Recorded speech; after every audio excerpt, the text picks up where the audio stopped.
Salut à tous les amis, j'espère que vous allez bien. On se retrouve aujourd'hui pour une nouvelle vidéo. On va parler de l'actu du Barça. L'actu évidemment en plein Euro de football. Il y a évidemment un peu moins d'informations mercato, même s'il y en a parce que en effet les joueurs sont concentrés sur leur championnat d'Europe. Mais il y a quand même des infos, il y a des choses qui se passent en coulisses. Donc on va revenir sur cela parce qu'il y a quand même pas mal de choses, notamment le dossier Michael Faye qui n'est pas concerné par l'Euro évidemment, mais qui est concerné par la qualification potentielle pour la montée en seconde division du Barça Athletic, qui a fait 1-1 lors du match aller. Donc on va évoquer le dossier Michael Faye, parce qu'il y a quand même beaucoup de choses à dire le concernant, pourquoi éventuellement le Barça pourrait le vendre, et revenir sur d'autres sujets. Bon, on y va. On va commencer par le dossier du joueur sénégalais Michael Faye, parce que c'est le dossier le plus chaud en ce moment. Alors, pour rappel, il est venu l'été dernier, en provenance, je crois, du championnat croate. Donc, lorsqu'il arrive, on le savait, c'était pour le Barça Athletic, avec potentiellement une projection pour monter en équipe première à terme. Donc, un deal plutôt intéressant qui avait été géré à l'époque par Matteo Alemany. Donc, un deal qui avait été travaillé. Il faut savoir que Reims le voulait déjà à l'époque. Et finalement, malgré les offres qu'il avait à dispo, il avait choisi d'aller à Barcelone en équipe B. Et finalement, assez rapidement, il s'est imposé, ce qui lui a permis de rejoindre l'équipe nationale du Sénégal en senior. Donc c'est quand même pas rien pour un joueur qui joue en 3e division espagnole, faut le dire. Et finalement, peu à peu, il s'est imposé. Et logiquement, après la montée de Koubarsi, il y a eu le débat Michael Faye. Que faire avec lui? Lui donner sa chance ou pas? Et évidemment, il a fait partie du groupe parfois pour être sur la feuille de match, mais il n'est jamais rentré avec l'équipe première, ce qui évidemment est un peu mal passé pour le joueur et son entourage. Maintenant qu'on a dit cela, en janvier, tu avais déjà des clubs très intéressés pour l'acheter. Le Racing Club de Lens, le LOSC, il y avait également l'OGC Nice, et d'autres clubs européens qui le pistaient déjà parce que c'était un joueur qui n'était pas, on va dire, dans la catégorie qu'il méritait. Parce qu'on le sait, c'est pas un joueur de 3e division espagnole, c'est limite un joueur qui est déjà prêt pour la première division. Attention, je ne vous dis pas qu'il est prêt pour le Barça et être titulaire, loin de là, mais c'est un joueur qui a déjà des qualités pour jouer régulièrement dans une équipe en première division. Donc ça, c'est une certitude. Maintenant, on a vu que avec l'émergence de Koubarsi, le fait qu'il y a Christensen, qu'il y a Koundé, qu'il y a Ronald Araujo également, pour l'instant son futur n'est pas clarifié, le retour de près de l'anglais d'Eric Garcia qui probablement pourrait ne pas rester. Bref, il y a beaucoup de monde en défense centrale. Il y a aussi Inigo Martinez qui probablement va rester. Idéalement, moi je vous le dis, Michael Faye je le garde et Inigo Martinez ou d'autres partent, c'est une certitude. Mais si on est réaliste, parce que les joueurs ont des contrats, le Barça a besoin d'argent, selon le Diario Sport, avant le 30 juin, d'une petite vente pour aider. Il y avait déjà eu la vente de Chadi Riyad qui a permis à Barcelone de recevoir entre 8 et 10 millions d'euros, ce qui aide un petit peu.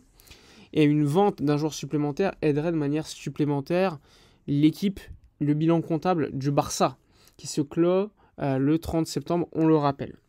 Donc le Diario Sport met en avant le fait que ça va être très compliqué de vendre d'autres joueurs, comme l'anglais Odest, et que Michael Faye pourrait être l'élu, entre guillemets, pour être donc de la partie pour être vendu. On nous a parlé du FC Porto, qui serait déjà disposé à offrir environ 15 millions d'euros avec potentiellement une clause de rachat pour le Barça, sachant que selon Mundo Deportivo, il y a certes des négociations entre Porto et le Barça pour Faye, mais il n'y a pas d'accord parce que le Barça avait une option de rachat, ce que ne veut pas le FC Porto. On sait que Porto est très proche de Deco, parce que Deco a toujours été proche et ami de Villas-Boas, c'est son ancien club. Il y a eu des négociations pour Nico Gonzalez l'été dernier, il ne faut pas l'oublier. Maintenant, ça c'est la version des médias. Moi, ce qu'on m'a dit, c'est que le Barça essayait de valoriser au maximum possible Michael Faye afin de faire monter les enchères. Parce que 15 millions d'euros pour un joueur qui n'a pas débuté en première division, ça reste quand même plutôt élevé. Mais le joueur a un tel potentiel que ça peut se comprendre. Donc, le Barça essaierait donc de valoriser au maximum possible son joueur sénégalais afin de potentiellement le vendre au maximum possible sans pour autant perdre de contrôle le joueur. afin de pouvoir le racheter plus tard si possible. Mais bon, cette stratégie, on l'avait mis pour Shadi Riyad, et finalement, Shadi Riyad, on a perdu le contrôle du joueur, et maintenant il a Crystal Palace. Ça a été le cas pour d'autres joueurs. Todibo, nous avons gardé un pourcentage à la revente, mais on ne va jamais la réutiliser, on va juste bénéficier donc d'une potentielle vente du joueur dans un autre club pour pouvoir gagner un petit peu d'argent, alors qu'on pourrait potentiellement, grâce à une option qu'on a, avoir une préférence à l'achat.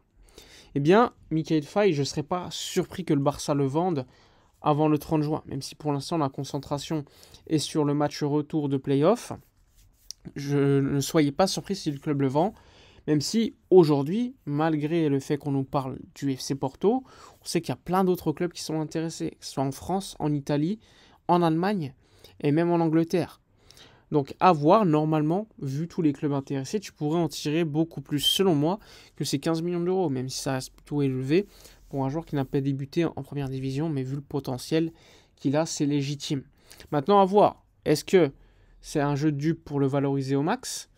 Est-ce que le joueur va accepter de partir parce que le joueur voulait rester et avoir du temps de jeu, mais sa priorité c'est de jouer, et il sait qu'à Barcelone, potentiellement la saison prochaine, il ne jouera pas suffisamment. Donc là aussi, c'est un vrai débat à avoir.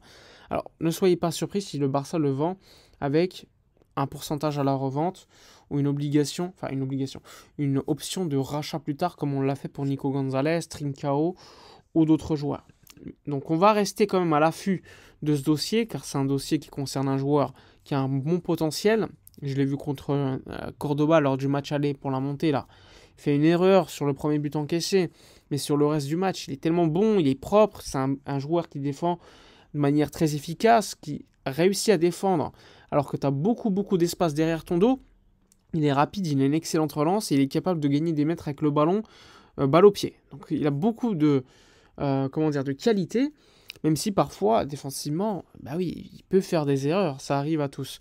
Donc à voir, mais en tout cas, c'est un joueur qu'il faut vraiment observer avec beaucoup de minutie à la loupe, parce que pour moi, c'est un joueur vraiment à garder, même si le club pourrait le vendre. Voilà pour Michael Faye. Ensuite, au niveau des autres informations, on a eu l'info de Sport selon laquelle Man United aurait offert 30 millions d'euros pour Fermin Lopez et que le Barça a refusé. Bon, pour être honnête, je ne pense pas que cette offre a existé, que des clubs soient intéressés par Fermin, par contre, c'est une certitude, mais je ne pense pas qu'il y ait eu une proposition écrite, même formelle, de la part de Man United pour le joueur.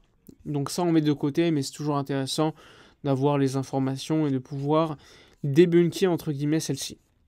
Bref, niveau info, il y a eu également que le fait que West Ham serait intéressé par Ferran Torres, mais que le joueur ne veuille pas partir parce qu'il considère qu'il a le niveau.